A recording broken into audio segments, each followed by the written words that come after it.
that does not guarantee patient safety. So as we try to roll out surgical services across the region, we must create some safeguards in our healthcare system that will protect patients, as well as ensuring that they receive these needed services. I thought that is just a comment that we should think ahead as we roll out this plan in our sub-region. Thank you. I was about to ask you to talk, so you do it yourself. Professor Pankaj Jani. Thank you very much, Serene. Thank Pankaj you. is the president of the COSEXA, the College of Surgeons of Central, Southern, and Eastern and Southern Africa. Thank you very much. Thank you. It's an honor to be here. And I thought that I would be failing in my duty if I did not share with you what we are thinking about in Kenya. At the present moment, for surgery to be advocated for is very important. I think advocacy and leadership are the two issues that we have to address the issues of surgery.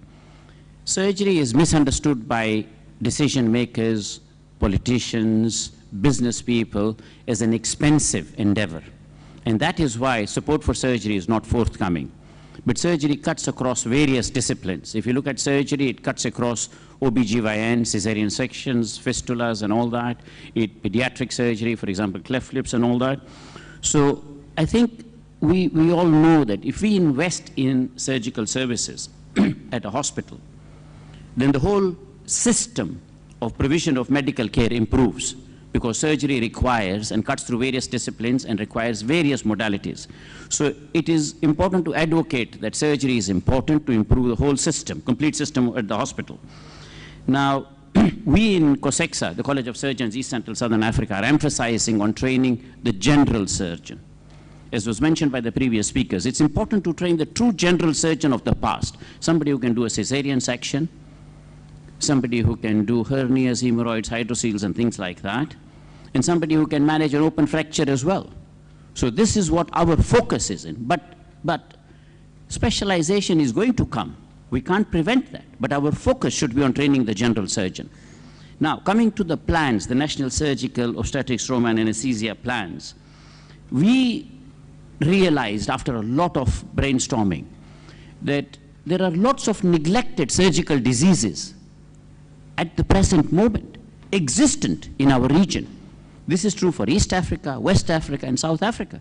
If you look at the neglected surgical diseases like cleft lip and palate, all right? If you look at cataracts, and if you look at clubfoot, neglected trauma is one of them, obstetric fistula is another one, and then the hernias and hydroceles which are neglected. I think we have a focus that we should start with these conditions. Why am I saying this?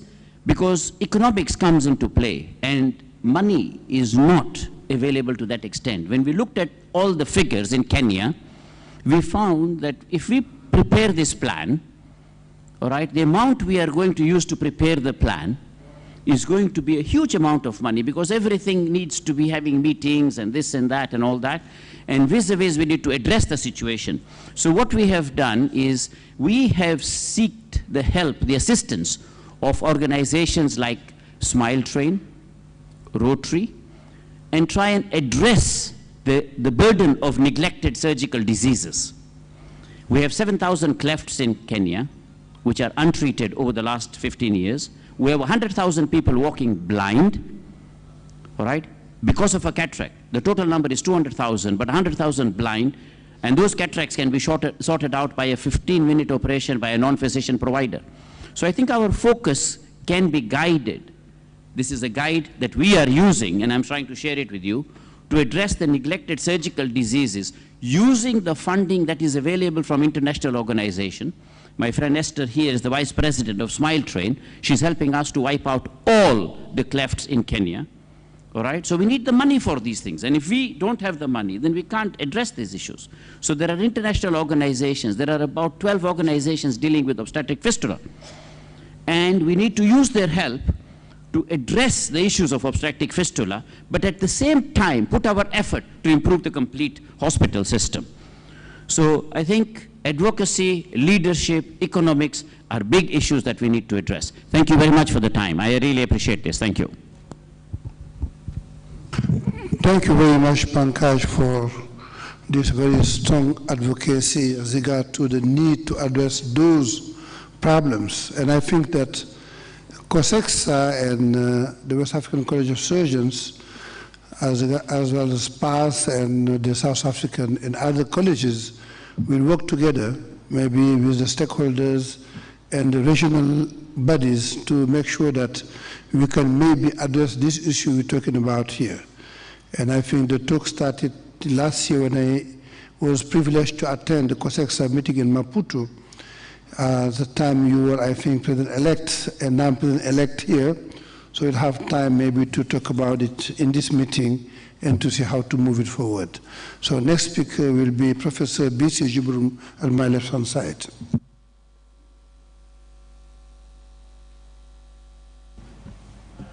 We'll take this off. Yeah. Mine is just in the form of comments in the area of what is being done by the college and how it can affect positively the surgical plan.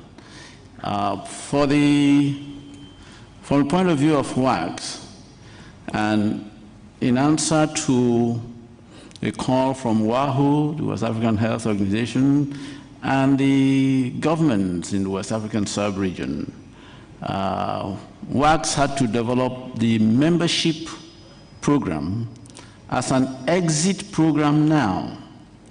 Exit in the sense that people have additional practical skills in the broad areas of surgery, obstetrics, anesthesia, a lot of basic adequate skills to be able to solve the problems, the prevalent problems in the sub-region, the prevalent problems, without the additional time that is being put into subspecialization, but with enough capacity and practical capacity to solve these problems. That's why the membership program has been put in place and is being pushed so that all initially part one candidates now come out after an additional 6 months plus of practical skills in the areas that they are to practice. They now come out with additional skills to be able to solve these basic surgical obstetric problems. And as had been alluded to by the earlier speaker, these problems are the more prevalent ones in the whole sub-region. Women going into obstructed labor, farmers with ulcers in their legs, farmers with hernias, children with hydrocele, the same basic problems which become complicated if not attended to. Of course, as part of the advocacy, we have been able to interact with the government also, so that it's factored in. In fact, that is why this LOC tried to get the ministers to come, because we had reached out to them, and a good number of the governments are putting it into their plan, such that as it used to be, for example, in Nigeria, the average general hospital used to have a surgeon, an obstetrician, a physician, and a pediatrician. But over time, I mean the last 20, 30 years, we got to a situation where most of our governors, and I'm referring to the Nigerian situation, will not employ these people in their hospitals. And it was now left to the federal government, which only took people in the higher centers, the university teaching hospitals and the federal medical centers. So that's where the advocacy comes in, and the ministers have been able to liaise with the various commissioners of health to reorder their priorities and know that they can engage these specialists not necessarily the ones at the highest end, people who have this membership, and at least specialists in these basic areas, the 4 key areas, to be able to deliver surgical, obstetric, anesthetic services to our patients. And frankly, by the time they go on to deliver these services, it follows that in evaluating patients for this, you pick up those who have diabetes, you pick up those who have hypertension. And that's where the point being made by the president of COSEXA comes in. By the time you strengthen the obstetric, surgical, and anesthetic care, you end up covering the whole gamut of medical services which the bulk of our patients require. The other challenge in the West African sub-region is that our population has persistently, our population growth has persistently been ahead of the rest of the plan in terms of availability of funds, in terms of availability of manpower, in terms of availability of infrastructure. We haven't kept pace with our population growth across the sub-region. This is outside the fact that we've also had additional challenges of epidemics in recent years. So for us who are in this forum, we are part of the leaders and the planners.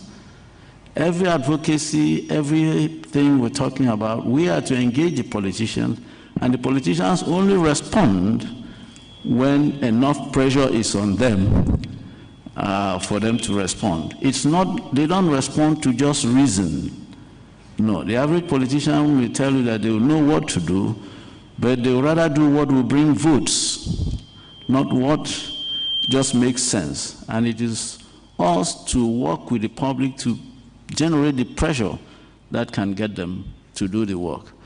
So we still have a big role to play in the West African sub-region, and WACS is playing its role, and luckily the incoming president has already created a link with the other bodies so that these plans by WACS will be strengthened and the inter-regional cooperation will be strengthened. Thank you. Thank you, GBC. Now, Professor Dunker. I think all my colleagues have definitely shown a lot of interest in this subject, and through their comments have actually demonstrated very clearly the need for us as Africans to have a plan and follow the plan.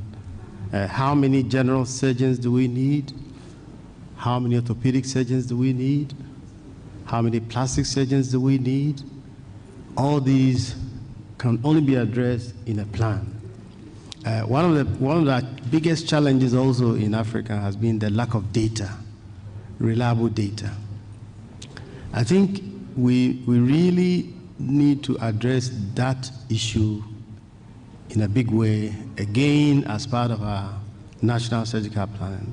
It is okay to shout and say surgery is being neglected, but if the minister calls me tomorrow and asks me, Peter, how many hernias are being done in Ghana? I have no idea. I don't have an answer. I should be able to press a button and tell the minister. How many surgeons are in the northern sector of the country where nobody wants to go to? I wouldn't know. So we need to be able to have a lot of data to back our advocacy. It's so crucial. But you see, this issue of the mix, the right mix of specialists is perpetual. And I mean, I would say that you always need some of each. You always need some subspecialists. You always need a lot of generalists. You always need some of them. So that if after you fix the individual for a general condition, if they have a specialist issue, they can also have the best care at the center where that is available. So we need to have a continuum of care, but in what proportions? I think the issue of, and I like what my colleague from Nigeria said about the need to identify other medical groups like family medicine and build their capacity you see, we cannot do this alone. Some of the procedures we are talking about are very basic procedures. But what we need is to train such individuals well so that we can comfortably let them go ahead and do it while we concentrate on the more complicated stuff. So, and then continually build their capacity, review what they've done, and keep on doing that. So I think it's, we need to broaden the base of who can perform some of these procedures. If we appropriate everything under our ambit and say, you cannot do this without me, then we are running into difficulty. I think that definitely international organizations are a fantastic source of help. And the work of Smile Train and some of the other groups is very well known. I have always, however, believed that in addition to that, we should also learn to build local capacity. Many years ago, a group of us were working with Bill and Melinda Gates Foundation on a project. And then there was that economic crisis. So we got this message from the foundation that, oh, no. From this time on, we are only going to concentrate on technology. They were not interested in anything else. Suddenly, programs were left hanging in the middle because there had not been any local plans to sustain what was being supported from international partners. So I think as we get international help, let's work with our international partners to also build local capacity. And that is what our leadership should bring on board. Talk to them and let them understand our problems. If they don't understand our problems, they'll keep doing things the same way year after year. So I think I would say that I'm very happy about the interest. The West African College of Surgeons, led by our incoming president, is going to carry on with this planning. And we encourage all our member countries to take the issue of surgical planning very seriously, working with our ministers, the private sector, etc. And we will look forward to all the inputs. And in fact, our colleagues from COSESCA, I'm sure that we will love to learn from your experience and share in any gains that you've also achieved, as well as all our friends. My friend Charles Mock from Seattle, who has also worked for a long time in Africa on the area of injury care. So we embrace all and are open to all ideas. So, Mr. Chairman, thank you very much. Those are my initial comments. Thank you very much, Peter, for what you did and what you are doing and what you will be doing for the collège in this regard. J'ai mon ami, le professeur Angolfo, qui est arrivé dans la salle et qui est surpris d'ailleurs que je l'interpelle parce que nous sommes en train de parler des plans nationaux de chirurgie, d'anesthésie et d'obstétrique. Et je pense que pour avoir été pendant très longtemps secrétaire permanent du ministère de la Santé au Cameroun, je pense qu'il a son mot à dire sur ce que nous sommes en train de parler, sur les plans nationaux de chirurgie. Étant entendu qu'il sera ici à ma place dans la prochaine session pour modérer la partie sur l'accès universel au service de chirurgie. Professeur Angwafor, what are your thoughts?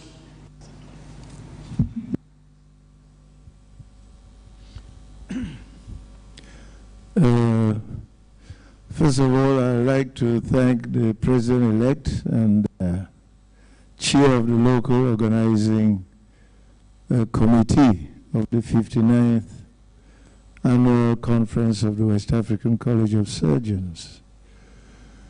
It is true that I've had a little time trying to understand a few things about health in my home country, Cameroon.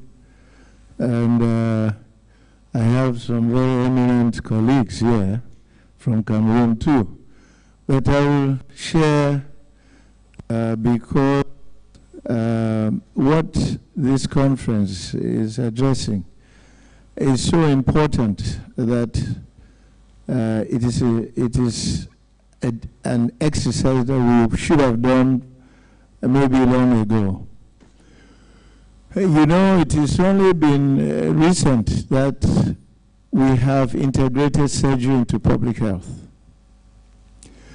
And unfortunately, surgical pathologies like the fistula, obstetric fistula, and other acute pathologies, even acute abdomen and other things, have been shoved aside. Luckily, the G4 Alliance is trying to redress the situation. I was privy to the comments of Second Vice President as to the lack of data.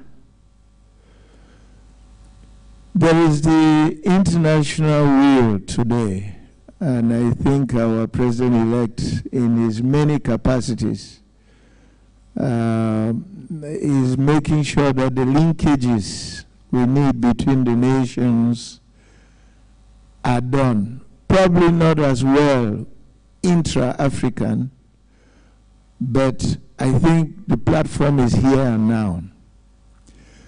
How the challenge therefore is, how do we get the picture of information on the ground so that we can have national surgical plans? I also think the moment is now, because with structures like AMREF that now have e-health platforms that can carry information from the community into the health structures and into administrative levels, district, regions, and the nation. So it is absolutely critical at this moment that we forge those linkages between the community-based professional structures, community-based health associations, and give the surgeon of today a bigger perspective rather than just technical competence. We need to make sure that the surgeon is, first of all, a manager of data. And through e-medicine, we now can collect and collect data from the base and carry it forward to the nations and the sub-region. It is, of course, through this data that we can now reasonably plan, because you cannot forge ahead with increasing surgical services in the community without a master plan. So I join my voice to what that was said before and say that in doing the planning, we therefore have to look at the various levels of healthcare organization. We have to look at the critical missions that the surgeon is called to take care of. So the surgeon today must be a good technician, must be a good, I would say, teacher at all levels. Yesterday, we saw the surgeon as somebody who taught in the university.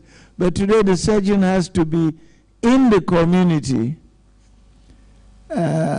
organizing his care, organizing his craft, and especially having competence in cooperation. I don't know if that is what my learned gentleman, President-elect, wanted me to say, but I'll be glad to discuss with friends outside during our breaks, not to monopolize.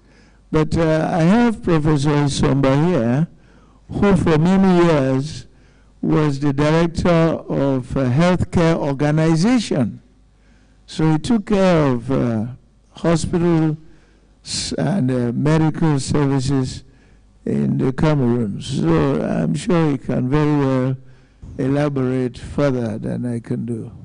We already had the impression from Cameroon that was given at the beginning of this discussion. So they already, she lent his voice to the lady sitting next to him to speak.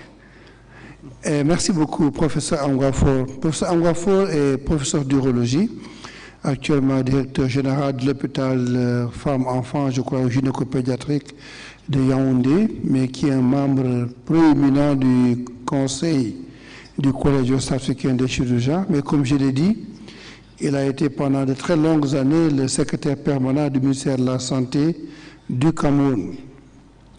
Et je pense que nous sommes revenus sur des choses très essentielles pendant cette session. Et si je peux me résumer, je pense que nous devions revoir la formation des praticiens que nous mettons à la disposition des populations. Et je pense que le CAMES, qui est le Conseil africain et malgache pour l'enseignement supérieur, a une responsabilité dans ce que nous sommes en train de voir se faire dans nos pays, avec donc cette petite dislocation des spécialités. Chacun va être agrégé d'une petite chose et bientôt on sera agrégé du petit doigt, agrégé de la pathologie du petit orteil. Je crois qu'il faudrait que nous revenions. C'est vrai parce que contrairement à ce que madame qui a parlé, j'ai fait d'abord chirurgie générale en même temps que le professeur Essomba qui est assis à côté de vous. Et je me bats tous les jours ici pour qu'on reprenne cette formation antérieure. J'étais chirurgien généraliste avant de faire de l'urologie, ce qui m'a permis personnellement, à cause de mon background militaire, de tenir des antennes chirurgicales pendant des guerres. J'ai été chirurgien au Rwanda pendant 9 mois et j'étais le seul chirurgien de tout le sud-ouest du Rwanda pendant 9 mois et j'étais le seul urologue du Rwanda pendant au moins 4 ou 5 mois. Ça veut dire qu'avec les compétences de base, nous avons pu quand même contribuer à sauver des populations. J'ai été très impressionné par votre plaidoyer sur l'oncologie. Étant membre assez permanent de beaucoup de jurys d'agrégation, il m'est arrivé de poser une question à un candidat qui peut être dans la salle, s'il n'est pas encore, en tout cas il ne sera pas tardé. Dans un jury, je lui ai demandé est-ce qu'il faisait les cancers du côlon mieux que les professeurs de chirurgie viscérale qui étaient dans son jury. Il a dit non. Est-ce que vous avez déjà fait de la vasectomie? Il m'a dit non. Est-ce que vous avez fait une prostatectomie radicale? Il m'a dit non. Comment vous voulez vous arroger le droit d'être chirurgien oncologue et les autres qui font l'oncologie dans les spécialités ne sont pas des professeurs d'oncologie? Donc je pense que c'est un débat que nous allons mener. Mais le plus important pour moi, c'est ce que nous avons dit, et Pankaj l'a si bien dit, c'est revenu avec le professeur Donkor et Angwafor. Nous avons des problèmes qui sont là. On parle de... Moi, je suis très impliqué dans la campagne mondiale d'élimination des fistules. Et nous opérons dans au moins 15 pays d'Afrique et ailleurs. Mais croyez-moi, c'est un problème plus important que ce que nous faisons dans nos centres hospitaliers universitaires. C'est vrai que c'est très bien d'être un excellent chirurgien de robotique ou bien un excellent chirurgien de laparoscopiste, mais quelle est la proportion de population qui arrive à notre niveau? Pendant ce temps, si vous prenez juste le cas des fistules, un pays comme la RDC, qui fait 2 400 000 km², ça veut dire 12 fois le Sénégal, a actuellement 4 à 5 000 nouveaux cas de fistules, et ce pays ne compte pas plus de 10 urologues. Aujourd'hui, vous prenez Madagascar, qui fait 550 000 km² pour 20 millions d'habitants. Madagascar a à peu près 5 urologues. Ils ont 40 000 cas de fistules en attente d'être opérés. Vous allez au Mozambique, qui fait à peu près 300 000 km² pour à peu près 20 millions d'habitants. Mais le Mozambique a 2500 nouveaux cas de fistules pour moins de 5 urologues. Est-ce que nous ne devions pas adresser cette question pour que la formation à la réparation des fistules soit obligatoire pour tous les chirurgiens qui font chirurgie générale, qui font urologie, qui font gynéco-obstétrique? Et maintenant, la partie la plus complexe sera réservée even plastic surgeons, if they want, because the best fistula surgeons or the one who has done much in West Africa, was an orthopedic surgeon. Kees Waldyke, qui était à Katsina, qui a fait plus de 30 000 4 fistules depuis 1984, était venu à Katsina pour faire de la chirurgie de la lèpre, leprosy surgery. C'était un orthopédiste. Et il a vu l'importance de la fistule et il s'est retourné pour devenir maintenant chirurgien de la fistule. Et je pense que tout ça, on va le prendre en compte dans nos développements futurs. On travaille avec nos collègues du COSEXA et d'autres collèges pour pouvoir y arriver. Et quelque chose de très important a été dit. Je pense que si nous voulons réellement nous développer, on doit poser cette question. Un autre exemple, c'est qu'en Tanzanie, à l'époque, quand nous lancions ce qu'on appelle le Kikwete Plan for LF Surgery, il y avait 25 000 cas de filariose lymphatique qui attendaient, d'hydrocèle filarienne, qui attendaient d'être opérés. Et je pense que ce sont des choses comme ça qu'on doit revoir. Et le plus important, c'est comment mettre les indicateurs de chirurgie dans nos données d'information sanitaire. C'est ce qu'il a dit tout à l'heure, que nous sachions exactement quel est le problème à temps réel.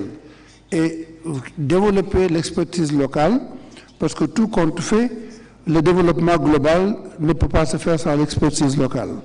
Et nous vous remercions d'être venus très tôt ce matin. Nous allons passer au second panel après la pause. Et le troisième panel, malheureusement, va être différé pour mercredi, parce que simplement, il y a un problème d'avion avec nos amis de BioVenture for Global Health. Merci beaucoup.